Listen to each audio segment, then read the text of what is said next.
안녕하세요. 행복한 백수입니다. 오늘은 다이어리를 좀 정리를 해 보다가 아주 예전에 그 작성한 그 다이어리가 있더라고요. 그래서 그걸 한번 보고 재밌어 가지고 좀 재미로 유튜브를 찍어 보면 좋겠다 싶어 가지고 그거를 캡처를 했어요. 예. 예. 글씨 자체가 좀 악필이라 잘 안 보이실 텐데 예. 제가 읽어 드릴게요. 예.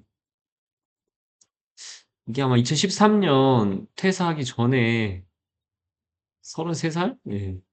33살 이때 작성을 한 것 같아요. 그래서 제일 먼저 하고 싶은 일을 갖다가 돈인데 뭐 자산 100억으로 해 가지고 어떻게 뭐 45세에 100억, 10억은 38세. 뭐 그땐 자산이 1억도 없었으니까 '내년에 1억을 모으자.' 뭐 이런 느낌으로 아마 했던 것 같아요. 근데 이게 사실상 이제 하고 싶은 일은 아니죠. 예. 이게 하고 싶은 일은 아니고 그냥 '돈을 많이 벌고 싶다.' 이런 건데 이걸 이렇게 쪼끔 지 나름대로 인제 구체적으로 적어 보겠다 저렇게 쓴 것 같은데 그 놀랍게도 여기 책 집필이 있어요. 40세 책 집필. 주제는 부자와 목표 달성 뭐 이런 게 주제였네요. 이거 여전히 아직 못하고 있습니다. 그리고 여기 자산 뭐 100억, 10억, 1억 이것도 다 못하고 있죠. 예. 오히려 마이너스죠 지금은. 예. 마이너스. 참고로 저는 지금 이제 한국 나이로 44세 이게 33 세에서 11 년이 지났네요. 예. 참 시간이 많이 지났습니다. 보니까 교육, 인성, 자기 인생 살기, 부자학, 목표 달성, 자본주의, 42 세. 제가 그 부동산 강의를 43 세에 시작을 했으니까 이게 만으로 하면 맞는데? 만으로 하면? 예. 만으로 하면 42 세. 오 이게 신기합니다. 이게 동그라미. 예. 학교 이거 뭔지 모르겠는데 아무튼 학교 50 세. 그다음에 해외 투자를 뭐 35 세부터 하겠다. 하면 이 이런 게 뭐 이게 하고 싶은 일에 왜 이런 게 들어가 있는지 모르겠는데 뭐 저 같은 경우는 이제 심정지 이후에 하고 싶은 일에 대해서 좀 정의를 또 다시 한번 해 봤었는데 아무튼 요거는 좀 어떻게 보면 정확하게 '하고 싶은 일에 가깝다.'라고 할 수 있는 것들은 요 정도? 예. 4, 5, 6번 요게 맞는 것 같아요.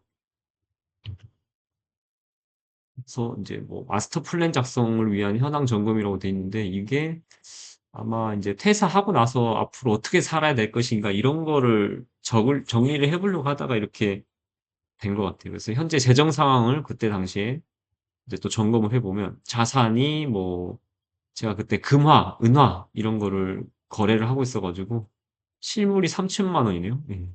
매입가가 5천만 원인데 이미 마이너스 2천 손해를 봤네요. 예. 마이너스 2천 손해를 봤고 그럼 현금이 700만 원. 그래서 자산은 3,700만 원. 부채는 뭐 은행 대출이 4,350만 원, 1,000만 원은 뭐 지인한테 또 500만 원은 지인한테 해 가지고 부채가 5,850만 원. 아 오히려 마이너스죠. 마이너스 2,000 이네요. 2,150. 순자산이 마이너스 2,150.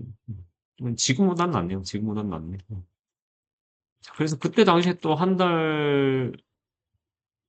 달 인제 소비와 수입으로 해 가지고 소비와 수입을 인제 대충 뭐 이자와 뭐 여러 개 나가는 것 중에 월세 뭐 부모님 뭐 그때 당시 뭐 그 금화은화 매입하러 나갔던 해외 비용, 통신 비용도 많이 썼네요. 이게 그때는 알뜰폰이 없었나 봐요.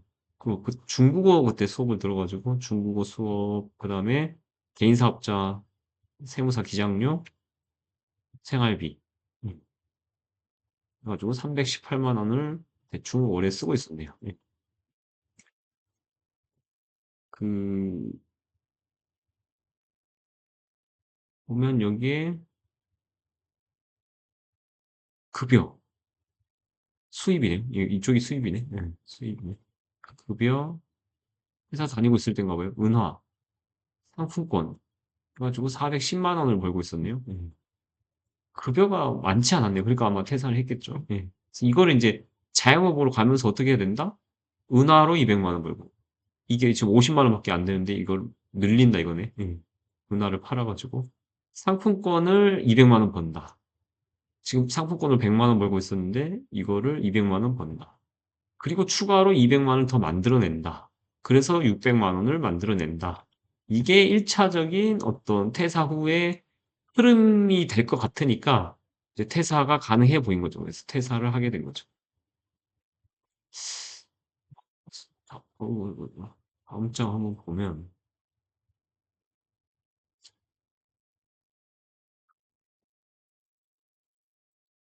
그래서 그때는 이제 어떻게든 월 1,000만 원을 벌어내야 된다가 어떤 지상 과제였던 것 같아요. 어차피 자영업을 하니까 근로소득보다 불안하니까 벌 수 있을 때 좀 많이 벌어놔야 되지 않냐. 그래서 당장 현실적으로 어떻게 1,000만 원을 만들 것인가에 대해서 일단 금은화 100만 원, 구매대행 100만 원, 이것도 이제 다 금은화인데 그 상품권으로 지금 뭐 100만 원 벌고 있던 거를 최대한 300만 원까지 늘린다. 어떤 식으로든. 네. 그리고 어떤 상품권 사업자를 내 가지고 또 추가로 또 100만 원을 더 늘린다. 근데 여기 보면 5번에 비트코인이 있어요. 비트코인으로 100만 원을 만들어낸다. 2013년, 아이고, 2013년 비트코인? 월 100만 원? 채굴기를 검토해서 채굴기를 어떻게 채굴해서 그거를 수익을 낸다라고 생각을 했나 봐요. 그러니까 그걸 이제 어떻게 해야 될지 모르니까 책을 사서 본다. 다만 비트코인을 이제 거래 대상으로 봐가지고 이걸 매수를 해서 가만히 가지고 있으면 올라서 돈을 번다. 이런 걸로는 생각 못 했을 것 같은 거예요. 아마 그때 2013년 같으면 비트코인에 대해서 그 정도 대략적으로만 이제 생각을 하고, 그 다음에 뭐 금화 같은 걸로 이제 금은화 한 걸로 수입을 낸다 이래가지고 대충 이런 식으로 해가지고 좀 구체적이어야 되는데, 아무튼 뭐 월 1,000만 원을 버는 게 당신이 뭐 지상 과제였고, 그럼 현실에만 너무 이렇게 집중을 하다 보면 이런 것들이 계획대로 안 된단 말이에요. 만약에 안 될 경우 플랜 B가 있어야 되잖아요. B가 있어야 되는데, 그걸 위해서 이제 뭐 미래를 위한 준비라고 해서 여기 옆에다 적어 놓은 것 같더라고요. 그래서, 시골 땅 같은 경우는 이게 뭔가 한참 생각해 봤는데, 어, 여기 이제 예전에 부모님 땅이 장성에도 있었고, 장성에 있었고, 나머지 이거 싼 지역들, 얘네들은 이걸 왜 했는지 모르겠지만, 아마 그 부동산 경매를 들어가지고, 땅 투자책을 봐가지고, 그 땅에다가, 음, 어떤 거죠? 혹시 아나? 이걸 샌드위치 판넬 아시나요? 샌드위치 판넬? 이렇게 땅이 있으면 샌드위치 판넬로 이렇게 건물을 짓는 거잖아요. 건물을 짓는 그런 형태로 해가지고, 공장을 지어가지고 임대를 놓거나 팔자고 주변에서 누가 말씀을 해주셨어요. 그게 가능할 수 있었던 건 뭐냐면 이 공장을 운영하신 분이 자기가 엄청 가까운 친한 친구다라고 얘기를 하셔가지고 그래 그럼 나는 이 땅을 어떻게 싸게 살 수 있는 방법을 알아봐 보자. 이래서 이제 경매를 배워봐야 되겠다라고 생각을 했는데 이제 바로 배우진 않았고 학원을 가진 않았고 그 야생아님 경매 그 책을 보고 그 이후에 이제 야생아님 카페에 들어가게 됐죠. 네. 여기 보면 또 미얀마라고 돼 있는데 미얀마는 아마 우리나라처럼 이제 발전을 하게 되면 신도시 같은 곳이 필요하니까 예를 들어서 미얀마가 이렇게 어디 미얀마 수도가 이렇게 있다라고 하면 뭐 어디든 수도의 가운데 강이 있겠죠. 그럼 여기가 이제 도시가 형성이 돼 있었을 텐데 우리도 강남이 이제 강남에 있잖아요. 여기 신도시가 되잖아요. 그러니까 이런 식으로 도시의 어떤 확장을 보면서 이런 데다 투자를 해야 되지 않겠냐라고 이제 어렴풋이 생각을 하고 있었던 거예요. 그래서 여기 미얀마를 적어 놓은 것 같고, 그리고 뭐 독서를 계속 해야 되고, 주식 투자, 해외 주식 거래하는 거, 뭐 그때는 해외 주식 하는 게 그렇게까지 뭐 쉬운 방법은 아니었기 때문에, 이렇게 뭐 따로 공부를 해야 되는 줄 알았어요. 그리고, 중국어를 계속 공부를 하고, 일기를 매일매일 쓰고, 이렇게 해서 미래를 준비하자. 뭐 이런 느낌이었던 것 같아요.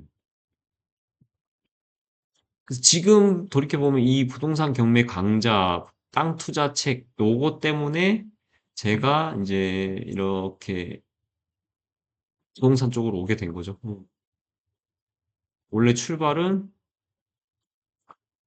뭐 혹시나 이쪽이 게 뭐가 잘 안 된다라고 하면 이쪽에서 약간 보완해 줄 수 있는, 기존에 뭐 그분한 사고 팔고 했던 게 잘 안 되면 이쪽으로 보완해 줄 수 있을까 싶어 가지고 이걸 시작을 하게 됐는데, 완전히 그냥 여기에 인제 몸을 담게 된 거죠, 부동산 쪽에. 그래서 새로운 분야에 만날 사람이 여기에다가 뭐 보니까 부동산 관련된 사람, 세무사님, 또 뭐라고 적혔지? 기업가, 투자자, 투자가 뭐 이런 사람들을 만나야 된다. 그리고 소득을 늘리는 것도 중요하지만 지출을 줄여야 되지 않냐. 그러면 오히려 내가 1,000,000 원을 못 벌더라도 그만큼 수입을 낸 것만큼 효과가 있지 않겠냐 싶어 가지고 뭐 이자를 낮춰야 된다. 담배를 끊어야 된다, 그 당시에. 그래서 담배는 15 년도에 끊었죠. 15 년도에 끊어. 밥을 직접 해 먹고 운동하고 커피도 만들어 먹고 월세를 어떻게 줄일 수 없을까? 보험 같은 거 뭐 납입을 연기하거나 아니면 해지하거나 뭐 이런 식으로 이걸 뭐 줄여 보려고 노력을 했었던 것 같아요.